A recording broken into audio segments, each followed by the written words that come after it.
My battery's about to die, so I'll have to do this quick.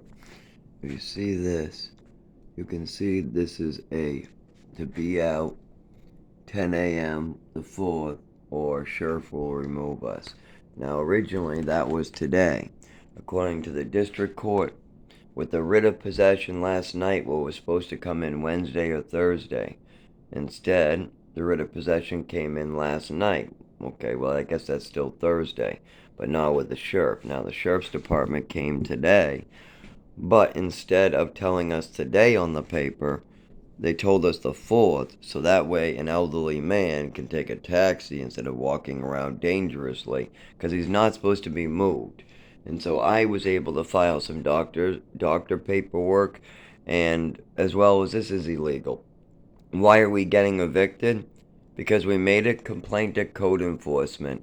The landlord refused to take our rent. He beated us on camera. And then we made a complaint that we didn't like getting kicked on the ground. But then he filed an eviction because he was beating on a tenant. And then when we went to court and he claimed at the judge that we weren't paying him the rent and we refused to give him the rent, I presented a video that clearly showed me trying to hand a piece of paper and a wad of cash that was on my stomach to the landlord. I literally walked over with the wad of cash on my stomach, and as he was beating me, the wad of cash is still on my stomach. I'm protecting my stomach, and I got a wad of cash there. That is David's rent, and I got my rent in my pocket ready to go. So we got plenty of money, and why is he in our apartment? He only ever comes here for money. That's it. The landlord never comes for anything else but money. Anything else, he would send his goons to go pick up. Even the money, he sends his goons to pick up. So it looks like all my complaints worked out. I got the state worker, Ted, to hold up saying that it was dangerous and that lives were at risk, what it is. And it looks like at 10 a.m. in the 4th, that's when I'll be leaving. That means that I might have $1,400 to survive. I can get David into Mass, and then I can go down to Florida and see my father in Maine, Florida, Mass, Mass, Mass, Maine, Florida, and do my get in, hold the people responsible who crippled me through my childhood and the ones who gave me flashbacks where now I have to wake up remembering that my mother blinded me with drugs and medications to the point where my central nervous system wasn't working, and teachers noticed this, so they were calling me in the hallway wondering why my central nervous system was fried and I was unable to write my name like I did for the last 5 years. All of a sudden, my talking is different, my walking is different, my writing of my name is different. It's very different. My central nervous system is different forever. I'm unable to walk properly, talk properly, do stuff still today. But epilepsy medication makes it better, but I'm unable to get the treatment I need because my mother tried to take invasive action by trying to make sure that no doctors would ever help me, listen to me, or even give me a little bit of the medical care I needed for my real disabilities.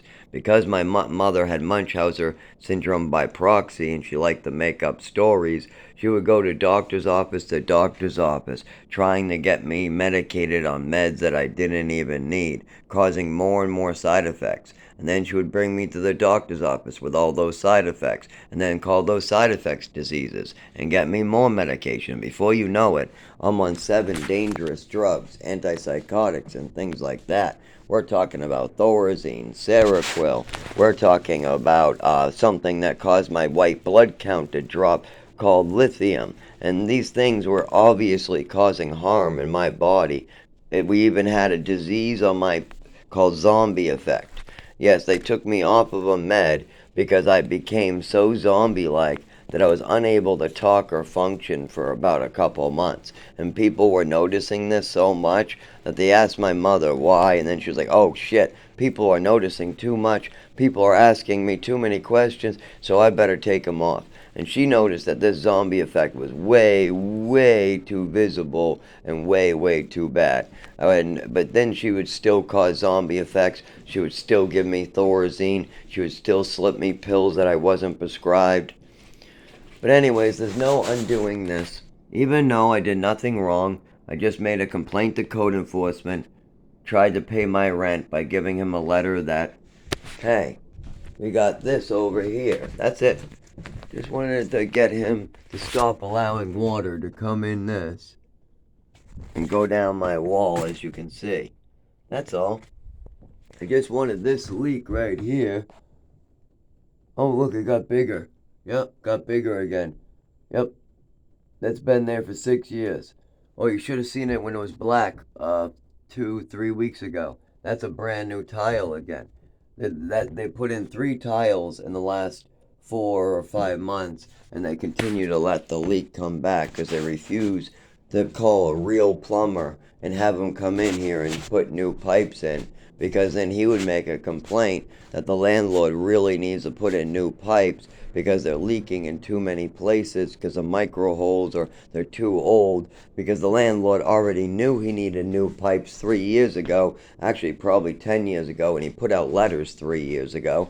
Not only this, then he tried to file with the courts last year to make sure that the tenants would have to pay for the pipes when they burst this winter, seeing as the people, the handymen told the landlord that the pipes are so fucked up that during winter, with all the cold and ice, we're going to have lots of leaks. So what did he do? He decided because he has old pipes he doesn't want to replace, his tenants should pay. So we got my father and mother crippling me. We got a landlord refusing to take rent and beating on his tenants on camera. We got camera footage of his maintenance spitting on elderly people. We got just a whole bunch of stuff that he's been doing. And what has been done about it? What has Rochester done about elderly abuse? Or landlords refusing to take rent? Or a whole building falling apart and being a danger to anybody who rents there, and the landlord lying to try to get people in there in the first place? You should see how he got people in downstairs. Now there's another new tenant. That makes 5, by the way. Yes, another new tenant just moved in like 2 months ago. And then another tenant moved in 6 months ago. Yeah, you remember that new kid I told you about? Yeah, he didn't even last in a couple of months. Now there's somebody else. And originally that it looked like Aaron or somebody would be moving in. But nope, there's another person. So nobody stays there for even a couple months to a year.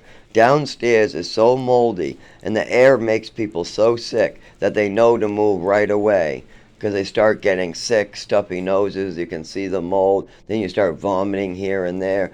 I mean, they know it will make them sick. Upstairs, they're a little not quite all there in the head, so they're sick, they're getting symptoms, you can hear them upstairs with the symptoms. They've gone to the doctors and they say asthma, breathing issues, COPD.